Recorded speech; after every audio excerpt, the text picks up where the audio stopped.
All right. Sorry, guys, for the delay. We are live. This is the Team Hardcore call. It is Thursday, April 20th, and you are in the right place. My name is Hannah Weiler. I'm Janelle's assistant, and I am taking over the call today. She's in the air flying home from California. So I'm going to go ahead and get right into it and introduce our guest speaker for today. But just really quickly, if you need to know where announcements are or anything like that, make sure you check your Coach Online office. And then if you have any questions as we're going through the call today, we can't see the chat box, unfortunately. So make sure you ask your questions in the new name Coach Success page so that we can kind of get to those afterwards. So I'm going to just jump in without further ado.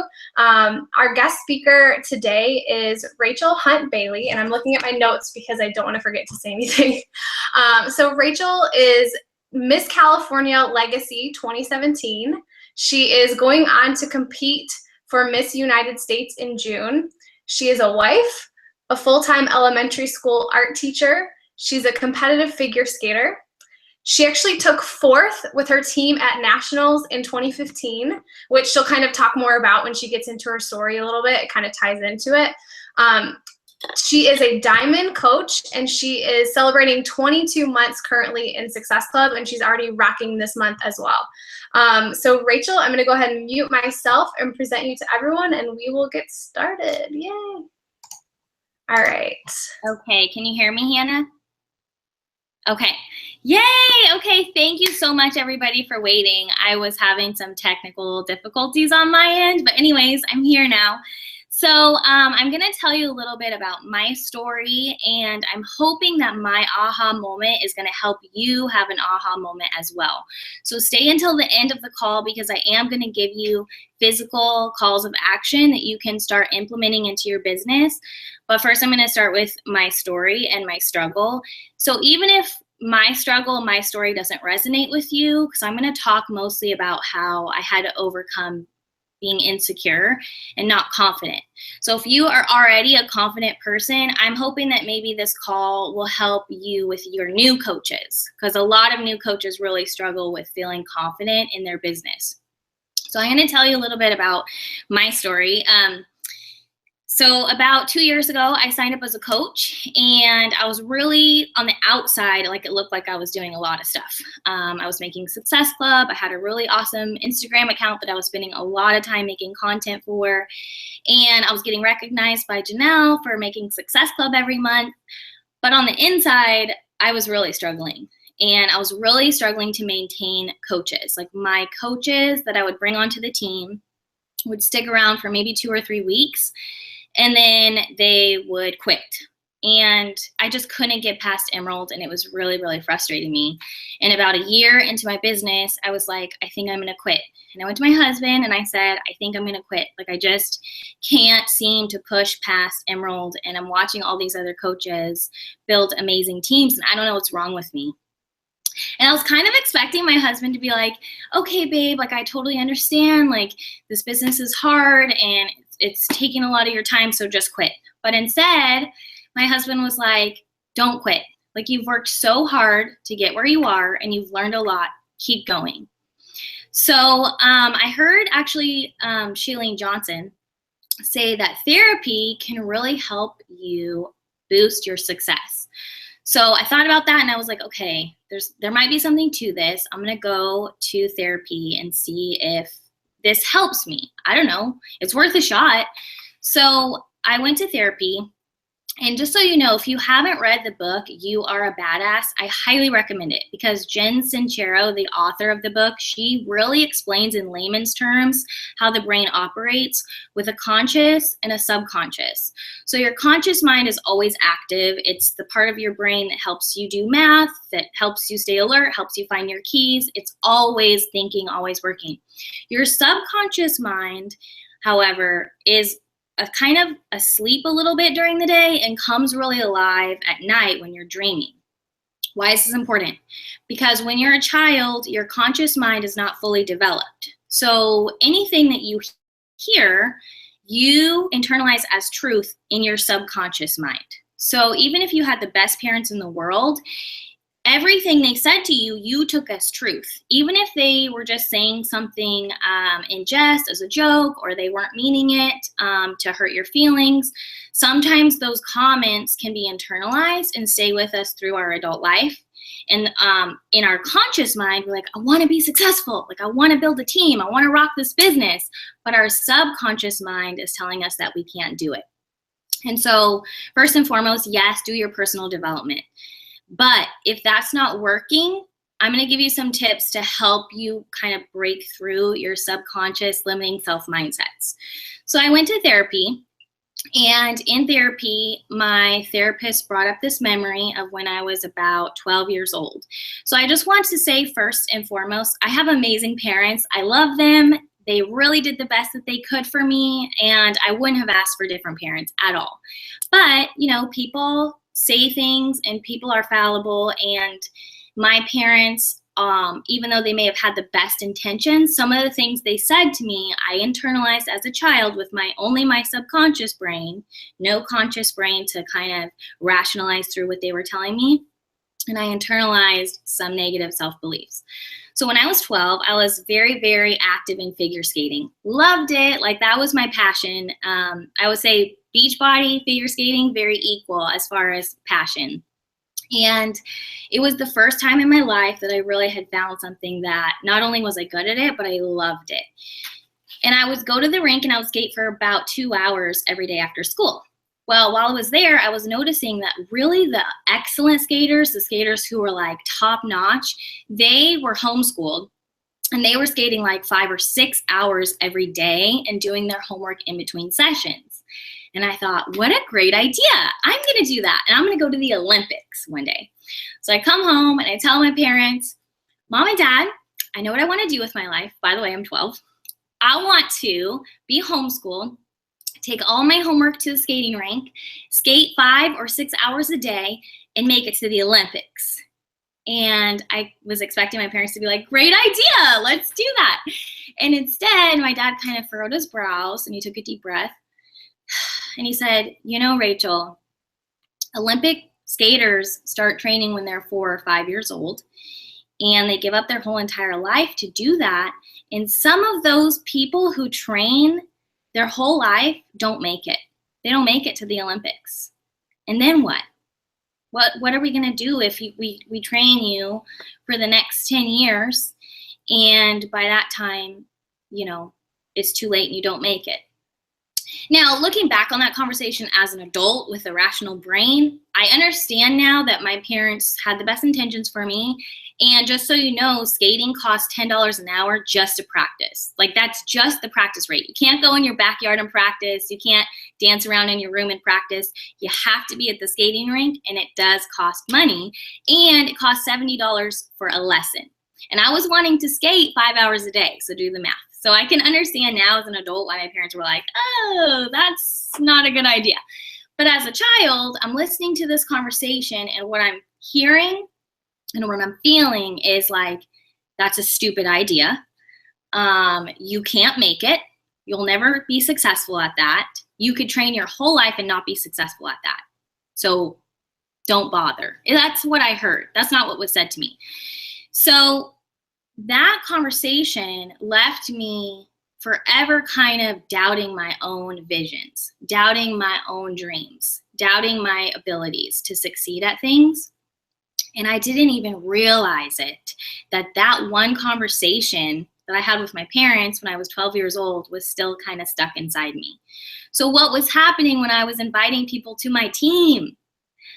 I was worried that they would think I was stupid. I was worried that they were going to think it was a dumb idea, that I would never be successful, that they would never be successful, that it wasn't like a traditional 9-to-5 safe thing, and that why would they want to do this? So if I'm thinking that when I'm inviting people to my team, like, hey, come join my team, it's going to be awesome. But on the inside, I'm like, it might be a stupid idea. How am I going to add coaches to my team? I'm not, because I wasn't fully confident in myself. I wasn't fully confident in my idea to do this, and I wasn't fully confident that I could train them. So even when I did pull people onto my team, it was like people who either came to me and said that they wanted to be a coach, Or I was kind of waiting for like the perfect challenger, and then that was like a safe bet. Like, ask the person who's in your challenge group who's doing an amazing job. And so I'd ask them to join my team. Here's the problem with that. And I know then there's nothing wrong with doing it that way. We're taught to do it that way. Find your challenge group people who are excelling, invite them to become a Beachbody coach.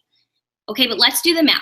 Let's say you have 5 people in your challenge group and you made Success Club 10 this month because you have 5 challengers.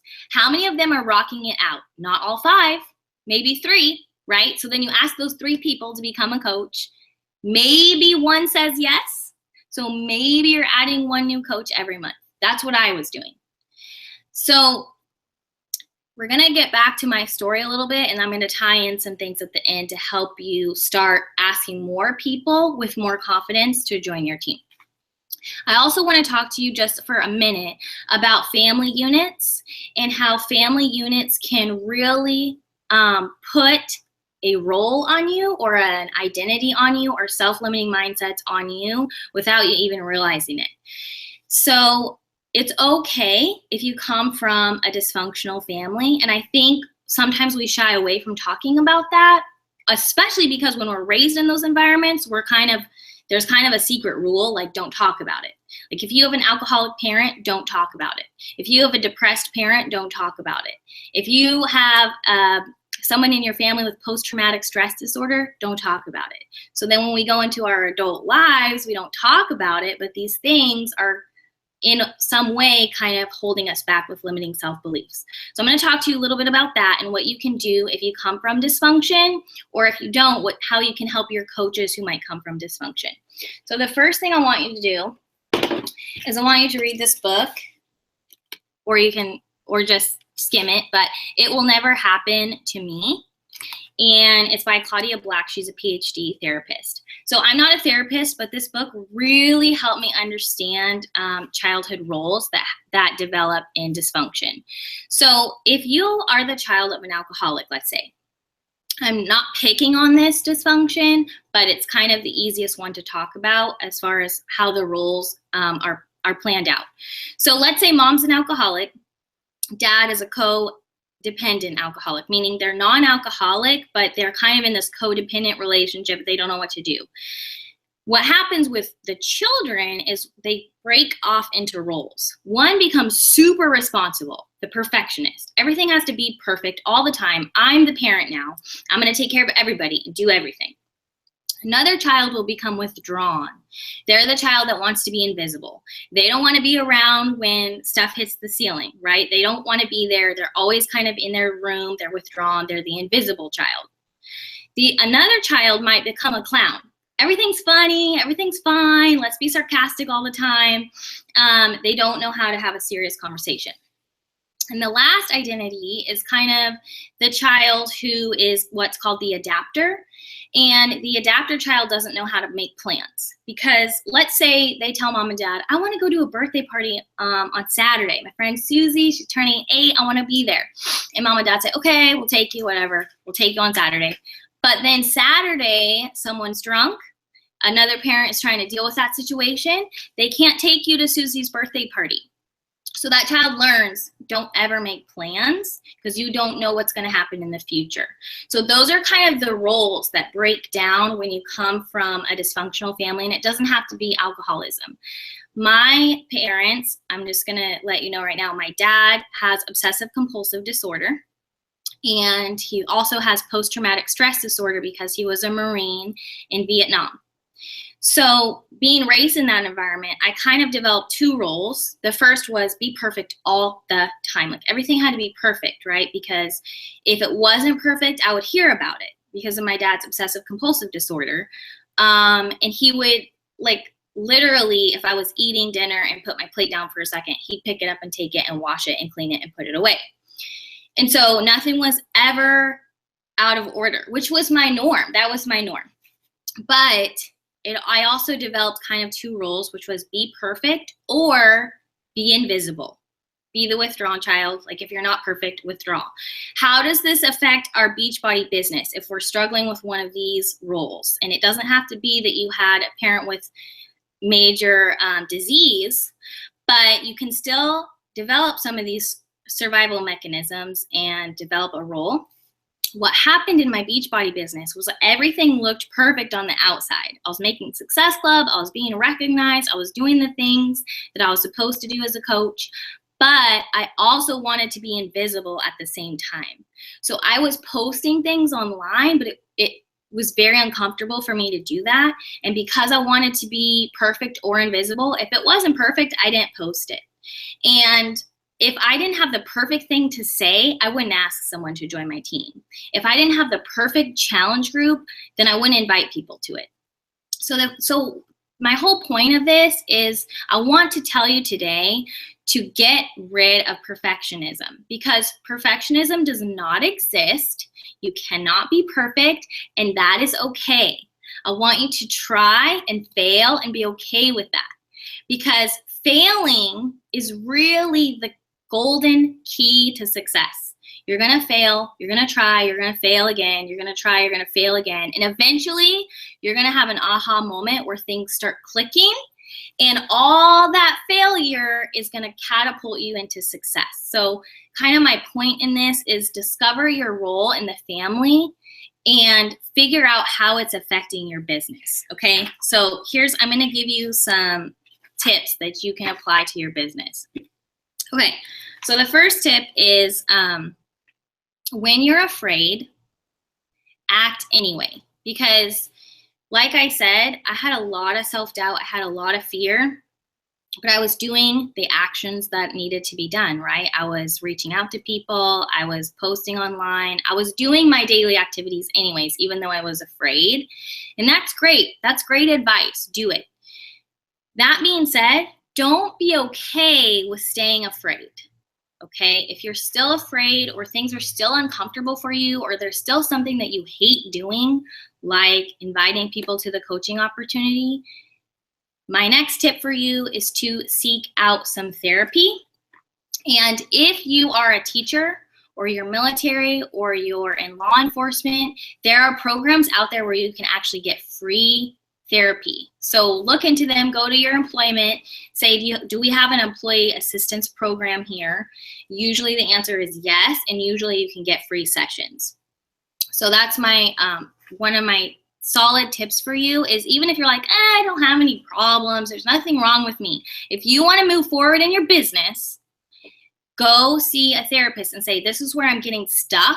Let's break through that together because my personal development is not helping me. And I want to succeed at this. And I'm not going to take no for an answer.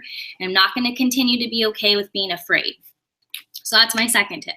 Oh, and I'm providing you with your employee assistance program pamphlet that you should be able to get from your HR rep, okay, at your work or your spouse's work.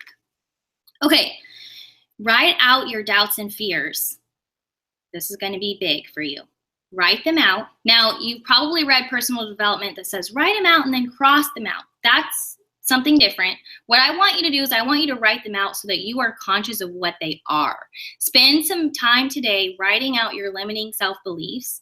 Now what I want you to do is I want you to write down the feelings that come to mind. So let's say one of your limiting self-beliefs is I'm stupid. Remember, that was how I felt when I was a child and I asked my parents if I could be an Olympian and they said, no, not a good idea. I walked away feeling I'm stupid. So therefore, Beachbody might be stupid because I don't trust myself, right? It might be a bad choice. I don't know. So I would write out, I feel stupid. And then the feeling words. I feel ashamed. I feel embarrassed. I want to hide. I want to be invisible. Feeling words. Now, I want you to try really hard to think of a childhood moment where you felt the same way, because that might be the key that helps you unlock those memories that are preventing you from moving forward in your business. So for example, if I say I feel stupid and that makes me feel ashamed, I'm going to try to remember a childhood memory in which I felt stupid and ashamed, and then I'm going to write it out.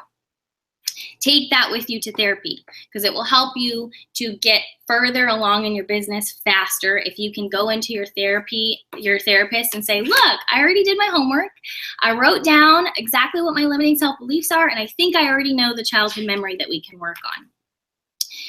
Ask if your therapist does EMDR therapy. It stands for eye movement desensitization and reprocessing. So I'm not a therapist, but I'm just going to explain it in layman's terms what it is. When you sleep, your eyes do REM. They move back and forth like this when you're sleeping. I don't know if you've ever watched someone sleep, but you can kind of see their eyelids moving back and forth. They're in a REM cycle. What happens when you're in REM cycle is your conscious mind shuts off. Finally, it's been awake all day. It's been telling you, where's your keys? You're going to be late. Hurry up. It goes to sleep. Your subconscious mind comes to life. Now, you can do this while you're awake. It's not hypnotism. It's not scary. You're fully conscious of what's going on. But what you're doing when you're doing that rapid eye movement is you're telling your conscious brain to shut off, and you're allowing your subconscious mind to take over. It's nothing weird. It's nothing hokey pokey. It's not hypnotism. You're fully aware, and you can have a conversation with your therapist or with anybody while you're doing this, and it will help unlock some of those emotions, and it will pull them out. So not only will you discover, oh my gosh, all this time I've been doubting myself or feeling stupid, it will get rid of them. And then your therapist will say, as you're moving your eyes back and forth, your therapist might say, okay, I want you to tell me how you felt during that moment. And you're going to say, I feel stupid, I feel ashamed, I feel embarrassed, and it's not going to be fun. However, once you get through that, you get to rewrite the story. So you get to say things like, I feel confident, I feel happy, I feel proud of myself, I make good decisions, people want to join my team, people want to hear from me, people want to know what I'm doing. You can rewrite your mind basically when you're in doing this rapid eye movement. So if you can't afford therapy, don't have it for free. You can practice doing this without a therapist. I hope I can say that because I'm not a therapist. But my therapist gave me permission to practice at home. So I put my fingers on my elbows like this, and I just tap back and forth. And then I move my eyes like this. And I say things to myself that I want to hear. I'm confident. I make good decisions. I'm a rock star Beachbody coach, and I'm helping my subconscious to latch onto those ideas. Instead of always like writing it out and then feeling like walking away from that piece of paper that you just wrote on, I feel confident, I feel good, I feel amazing. And then you walk away from that piece of paper and you're like, I still don't want to ask anybody. I feel afraid. I feel scared. This is going to help you get past that. Okay, so one of the last things I want to tell you is perfectionism is not a thing. So if you are waiting to ask people to join your team until you have the perfect Instagram account, or you have the perfect Facebook page, or you have the perfect challenge group, or whatever it is that's holding you back, and you're like, I'm just going to wait until everything's perfect. Don't do that, because you're only hurting yourself, and nothing is ever going to be perfect. It's just not. You're going to have days when you don't feel like working out. That's going to be your reality probably for the rest of your life. You're going to have days when you have to check into your challenge group and you're like, I didn't work out today. Ooh, I have to be honest with them and tell them? Yes, be honest with them. People want to hear the truth. They don't care. They are not inspired by perfection. People really are not inspired by perfection. They're inspired by struggle and overcoming the struggle and dealing with the struggle. You know why? Because everyone else is dealing with struggle too. So when we show up every single day and we're like, I'm perfect and I got it all together, we're only hurting our business, because we need to be more real and more approachable for people who are like, but I'm struggling and you seem like you have it all together and I need help. And I don't know how to ask you for help because you got it going on, girl. So the more real we are with our journey, the easier it's going to be to attract people to us. Okay. The uglier your story, the better. Okay, so I'm going to give you some real raw tips on how I've started inviting people to my team. Honestly, I went to therapy. We worked through that memory of me when I was 12 years old, and my parents said, no, you can't do it. It's not a good idea. After working through that memory, which was only like 2 weeks ago, I've added 4 more coaches to my team in 2 weeks. 4 new coaches. So do what I'm asking you to do and go to therapy. And if you're not going to go to therapy for whatever reason, then do the exercise. You might feel dumb doing it, and that's okay. You can be alone. You can lock yourself in your room, but do it because it will help you. inviting people to the coaching opportunity. Number one, always start with a compliment. Oh, before I tell you that, I'm sorry. One more thing I wanted to tell you about why my business was struggling so much. I was only inviting people to be a coach if they were like a safe person, or like it wouldn't hurt too much if they said no. Does that make sense? Like I was like, I'm not gonna ask Monica, who's like amazing and she always looks beautiful and gorgeous and posts these really pictures, like she's intimidating. I'm gonna ask the girl who's like doesn't have it all together, is really struggling, like, and so because I was like, it won't hurt. In my subconscious mind, I think I was like, it won't hurt as much if that girl tells me no. But it will really hurt if this amazing person says no and then I feel rejected. So I was like picking the people that were easy picks, if you know what I mean. Like the people who either came to me, or I was like, it won't really hurt that much if they say no. So, well, I was building my team with people who I knew were going to give up and quit, because that's the kind of personality that I was asking. So instead, I want you to ask the people that are super intimidating to you. Like the girl who has got it together. It seems like she's amazing. She's doing all these things. She's an overachiever. That's the girl you want on your team. And it doesn't matter if she doesn't get it yet. So just ask her, rip it off like a Band-Aid, just do it, develop that relationship, and over time, she might join your team, and now you have a rock star, which she is worth 10 or 20 of those easy picks, right? Of the people who are like, they might quit on me in 3 weeks, but I'm gonna ask them anyway. Okay, so inviting people to the coaching opportunity. Number one, compliment her. You see this rock star girl and you want her on your team, let her know why. So, hey Monica, I know this might seem random, but I just think that you'd make an amazing Beachbody coach. And the reason why is because you seem like you have it together. You're really genuine. You're a sweet girl. And that's what I'm looking for on my team. You seem like you would rock this out. Then I want you to tell her why you think she might want to be a Beachbody coach. Maybe you know a pain point that you can pinpoint, and you can say, I also think that you would make I also think that Beachbody coaching would be great for you because it would help you be able to quit that job that you've been talking about that you don't like. You could maybe step away from that job by working Beachbody. And it's okay if you're busy right now. You can be your own boss. You can work your own hours. But is that something that you would be interested in talking more about with me? And then just leave it at that. And I let them kind of tell me where they're at. And here's what I used to do. So don't do this. If Monica came back and said, I'm really too busy for that. Thanks, though. I would back down because I was like, oh, okay. Maybe she's right. Maybe this isn't like a good fit for her. But now what I do instead is I validate their concern and I answer their objection. You don't have to take people's objection as the end all. That's the end of the conversation. People are going to have objections. That's human nature. If they have objections, that's good because it means they're starting to think about it. If she just comes back and says, no, then you don't know if she's even thought about it at all or how to finish the conversation. But if she comes back with an objection, you've done your job. You did your homework because now she's thinking about it and she's like, well, I'm kind of busy. I'm not very fit, this, that, and the other. So at least she's thinking about it. And you can answer those things. You can say, I understand that you're really busy.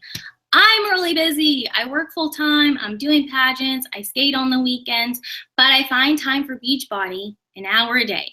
And you can be your own boss. And maybe you're going to wake up earlier. Maybe you're going to turn the TV off at night. But if this is something you want to do, girl, I will help you. So don't back down when people have objections. Answer their objections. Okay, so that is all of the tips that I have for you today. And I hope that you have found this helpful. If you're a person that's like, I don't struggle with confidence, that's not really my thing.